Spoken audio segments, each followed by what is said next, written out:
Chapter 11. Meanwhile, the dinner, in its earlier stages, was dragging its slow length along, true to Stirling form.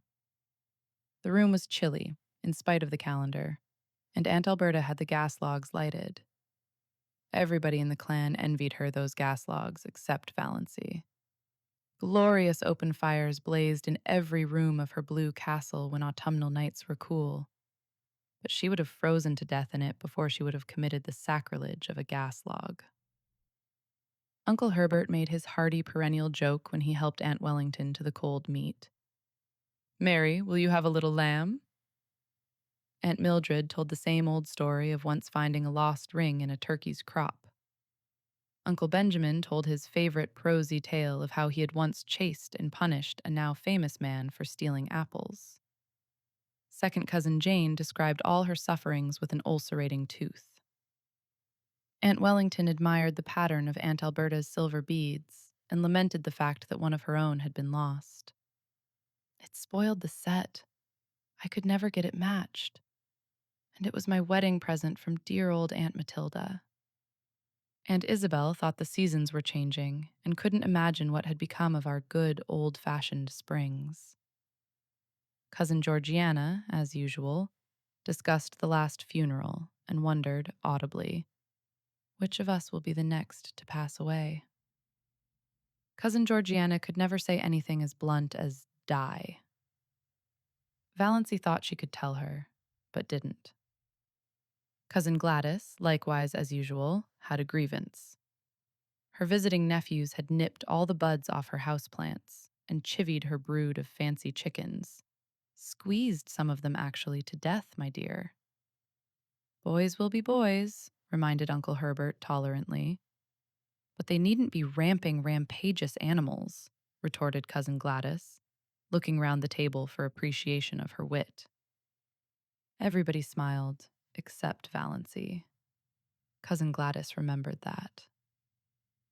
A few minutes later, when Ellen Hamilton was being discussed, Cousin Gladys spoke of her as one of those shy, plain girls who can't get husbands, and glanced significantly at Valancy. Uncle James thought the conversation was sagging to a rather low plane of personal gossip. He tried to elevate it by starting an abstract discussion on the greatest happiness. Everybody was asked to state his or her idea of the greatest happiness. Aunt Mildred thought the greatest happiness, for a woman, was to be a loving and beloved wife and mother. Aunt Wellington thought it would be to travel in Europe. Olive thought it would be to be a great singer like Tetrazzini. Cousin Gladys remarked mournfully that her greatest happiness would be to be free, absolutely free, from neuritis. Cousin Georgiana's greatest happiness would be to have her dear dead brother Richard back. Aunt Alberta remarked vaguely that the greatest happiness was to be found in the poetry of life, and hastily gave some directions to her maid to prevent anyone asking her what she meant. Mrs. Frederick said the greatest happiness was to spend your life in loving service for others, and Cousin Stickles and Aunt Isabel agreed with her, Aunt Isabel with a resentful air, as if she thought Mrs. Frederick had taken the wind out of her sails by saying it first. "We are all too prone," continued Mrs. Frederick, determined not to lose so good an opportunity, "to live in selfishness, worldliness, and sin." The other women all felt rebuked for their low ideals, and Uncle James had a conviction that the conversation had been uplifted with a vengeance. "The greatest happiness," said Valancy suddenly and distinctly, "is to sneeze when you want to." Everybody stared. Nobody felt it safe to say anything. Was Valancy trying to be funny? It was incredible. Mrs. Frederick, who had been breathing easier since the dinner had progressed so far without any outbreak on the part of Valancy, began to tremble again. But she deemed it the part of prudence to say nothing. Uncle Benjamin was not so prudent. He rashly rushed in where Mrs. Frederick feared to tread. "Doss," he chuckled, "what is the difference between a young girl and an old maid?" One is happy and careless, and the other is cappy and hairless, said Valancy. You have asked that riddle at least 50 times in my recollection, Uncle Ben. Why don't you hunt up some new riddles if riddle you must? It is such a fatal mistake to try to be funny if you don't succeed. Uncle Benjamin stared foolishly. Never in his life had he, Benjamin Stirling, of Stirling and Frost, been spoken to so, and by Valancy of all people. He looked feebly around the table to see what the others thought of it. Everybody was looking rather blank. Poor Mrs. Frederick had shut her eyes, and her lips moved tremblingly, as if she were praying. Perhaps she was. The situation was so unprecedented that nobody knew how to meet it. Valancy went on calmly eating her salad as if nothing out of the usual had occurred. Aunt Alberta, to save her dinner, plunged into an account of how a dog had bitten her recently. Uncle James, to back her up, asked where the dog had bitten her. Just a little below the Catholic Church, said Aunt Alberta. At that point, Valancy laughed. Nobody else laughed. What was there to laugh at? Is that a vital part? Asked Valancy. What do you mean? Said bewildered Aunt Alberta, and Mrs. Frederick was almost driven to believe that she had served God all her years for naught. Concluded that it was up to her to suppress Valancy. Doss, you are horribly thin, she said. You are all corners. Do you ever try to fatten up a little? No. Valancy was not asking quarter or giving it. But I can tell you where you'll find a beauty parlor in Port Lawrence where they can reduce the number of your chins. Valancy! The protest was wrung from Mrs. Frederick. She meant her tone to be stately and majestic as usual, but it sounded more like an imploring whine. And she did not say Doss. She's feverish, said Cousin Stickles to Uncle Benjamin in an agonized whisper. We've thought she's seemed feverish for several days. She's gone dippy, in my opinion, growled Uncle Benjamin. If not, she ought to be spanked. Yes, spanked. You can't spank her. Cousin Stickles was much agitated. She's 29 years old. So there is that advantage, at least, in being 29, said Valancy, whose ears had caught this aside. Doss, said Uncle Benjamin, when I am dead, you may say what you please. As long as I am alive, I demand to be treated with respect. Oh, but you know we're all dead, said Valancy. The whole Stirling clan. Some of us are buried and some aren't. Yet. That is the only difference. Doss, said Uncle Benjamin, thinking it might cow Valancy. Do you remember the time you stole the raspberry jam? Valancy flushed scarlet, with suppressed laughter, not shame. She had been sure Uncle Benjamin would drag that jam in somehow. Of course I do, she said. It was good jam. I've always been sorry I hadn't time to eat more of it before you found me. Oh, look at Aunt Isabel's profile on the wall. Did you ever see anything so funny? Everybody looked, including Aunt Isabel herself, which of course destroyed it. But Uncle Herbert said kindly, I wouldn't eat any more if I were you, Doss. It isn't that I grudge it, but don't you think it would be better for yourself? Your stomach seems a little out of order. Don't worry about my stomach, old dear, said Valancy. It is all right. I'm going to keep right on eating. It's so seldom I get the chance of a satisfying meal. It was the first time anyone had been called Old Dear in Deerwood. The Stirlings thought Valancy had invented the phrase, and they were afraid of her from that moment. There was something so uncanny about such an expression. But in poor Mrs. Frederick's opinion, the reference to a satisfying meal was the worst thing Valancy had said yet. Valancy had always been a disappointment to her. Now she was a disgrace. She thought she would have to get up and go away from the table. Yet she dared not leave Valancy there. Aunt Alberta's mail came in to remove the salad plates and bring in the dessert. It was a welcome diversion. Everybody brightened up with a determination to ignore Valancy and talk as if she wasn't there. Uncle Wellington mentioned Barney Snaith. Eventually, somebody did mention Barney Snaith at every Stirling function, Valancy reflected. Whatever he was an individual that could not be ignored. She resigned herself to listen. There was a subtle fascination in the subject for her, though she had not yet faced this fact. She could feel her pulses beating to her fingertips. Of course they abused him. Nobody ever had a good word to say of Barney Snaith. All the old wild tales were canvassed.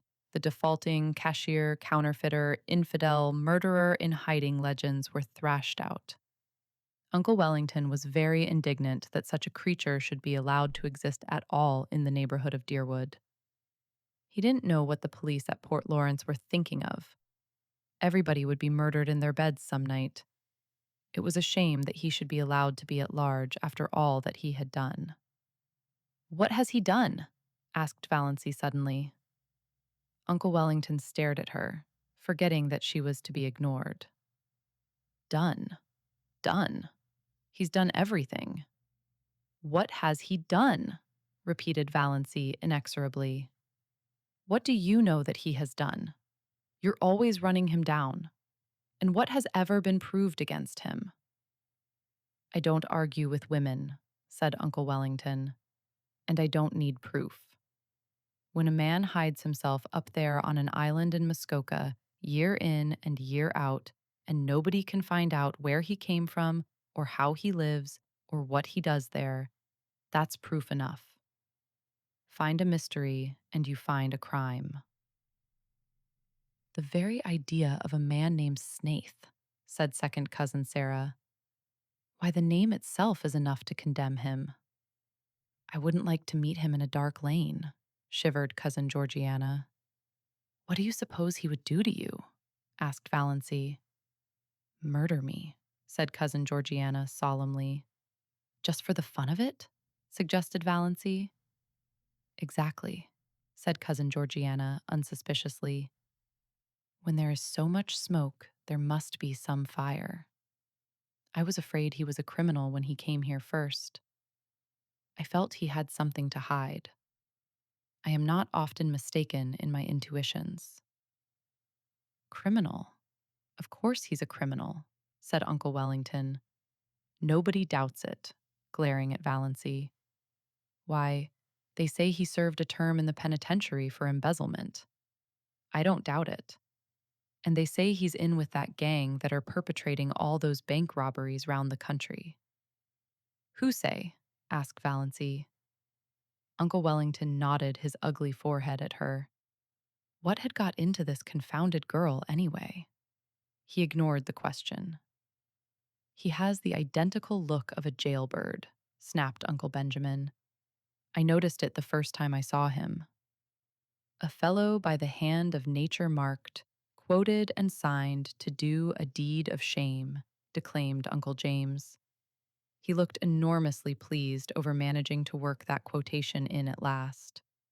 He had been waiting all his life for the chance. "One of his eyebrows is an arch and the other is a triangle," said Valancy. "Is that why you think him so villainous?" Uncle James lifted his eyebrows. Generally, when Uncle James lifted his eyebrows, the world came to an end. This time, it continued to function. "How do you know his eyebrows so well, Doss?" asked Olive, a trifle maliciously.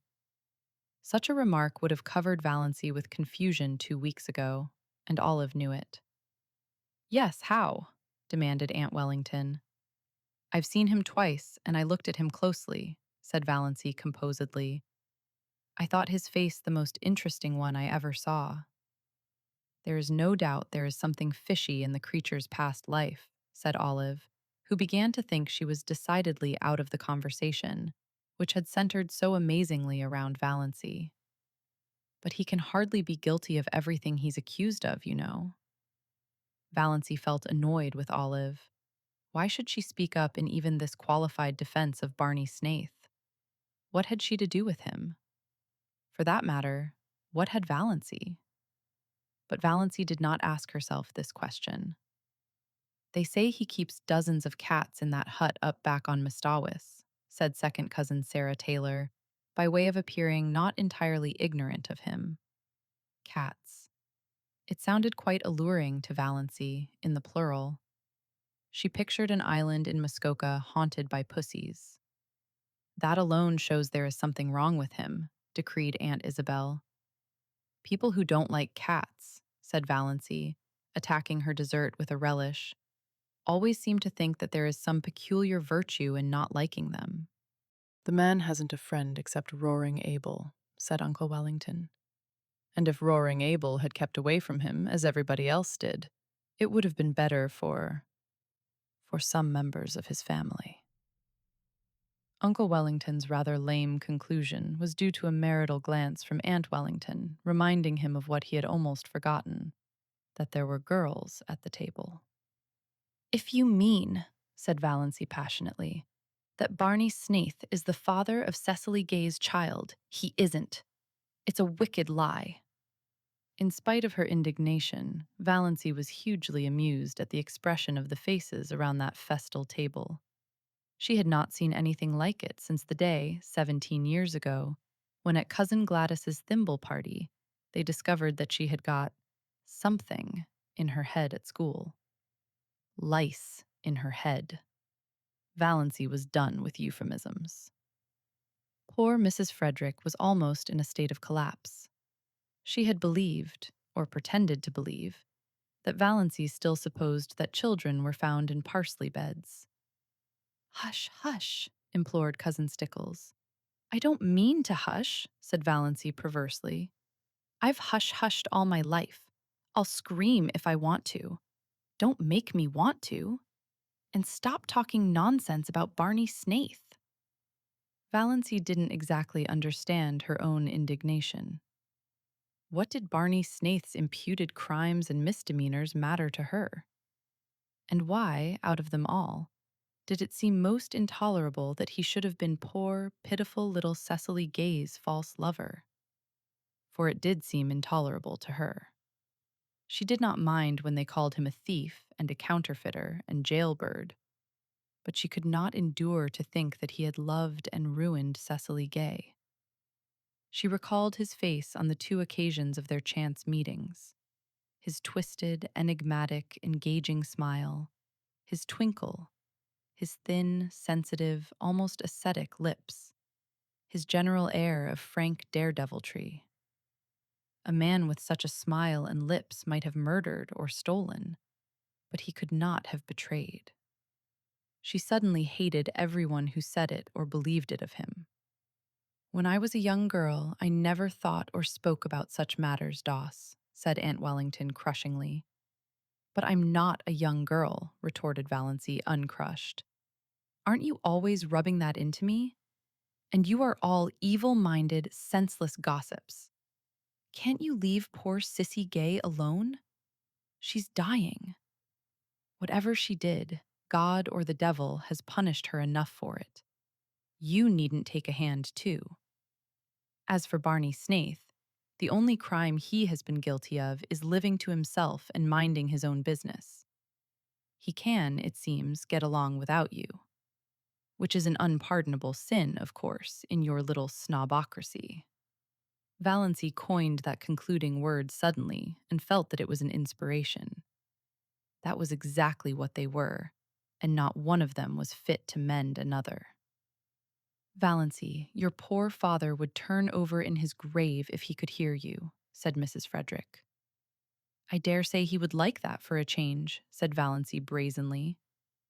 "Doss," said Uncle James heavily, "the 10 Commandments are fairly up to date still, especially the 5th. Have you forgotten that?" "No," said Valancy, "but I thought you had, especially the 9th."